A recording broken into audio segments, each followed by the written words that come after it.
અમદાવાદમાં ગુજરાત યુનિવર્સિટી ખાતે એનએસયુઆઈએ વિરોધ કર્યો। ચૂંટણી આયોગ સામેના વિરોધની અસર ગુજરાતમાં પણ દેખાઈ। એનએસયુઆઈ કાર્યકરોએ સૂત્રોચ્ચાર કરી વિરોધ નોંધાવ્યો। વિરોધ કરનાર એનએસયુઆઈના કાર્યકર્તાઓની અટકાયત કરવામાં આવી। તો ચૂંટણી આયોગ સામેના વિરોધની અસર ગુજરાતમાં પણ દેખાય છે। દિલ્હીમાં પણ આપણે જોયું કે વિપક્ષ દ્વારા વિરોધ કરવામાં આવી રહ્યો છે અને અહીંયા એનએસયુઆઈના કાર્યકર્તાઓએ વિરોધ કર્યો।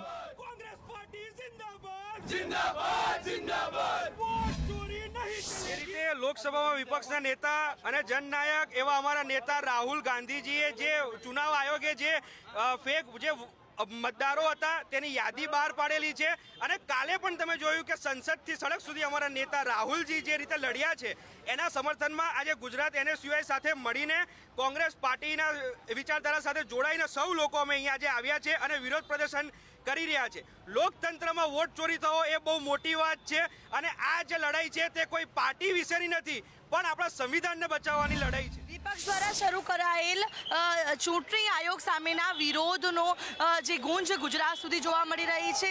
એનએસયુઆઈના કાર્યકર્તાઓ દ્વારા સૂત્રોચ્ચાર સાથે ગુજરાત યુનિવર્સિટી ખાતે જે વિરોધ કરવામાં આવ્યો અને જે એનએસયુઆઈના કાર્યકર્તાઓ અત્યારે હાલ ગુજરાત યુનિવર્સિટી ખાતે જે સૂત્રોચ્ચાર સાથે જે વિરોધ કરી રહ્યા હતા ત્યારે અત્યારે હાલ વિરોધકર્તાઓની અટકાયત છે તે પોલીસ દ્વારા કરવામાં આવી રહી છે। એટલે કે આખી જે વોટના જે ચુનાવ આયોગનો સામે જે આક્ષેપો કરવામાં આવ્યા છે રાહુલ ગાંધી થકી અને જે આખી યાદી બહાર પાડવામાં આવી હતી તેનો જે વિરોધ છે તે ઠેર ઠેર જોવા મળી રહ્યો છે। ત્યારે ગુજરાતમાં પણ અમદાવાદના ખાતે ગુજરાત યુનિવર્સિટી ખાતે જે કાર્યકર્તાઓ છે એનએસયુઆઈના તેમના દ્વારા વિરોધ વ્યક્ત કરવામાં આવ્યો છે કે વિરોધ શરૂ થાય તેની સાથે જ પોલીસ દ્વારા કાર્યકર્તાઓની અટકાયત કરી લેવામાં આવી।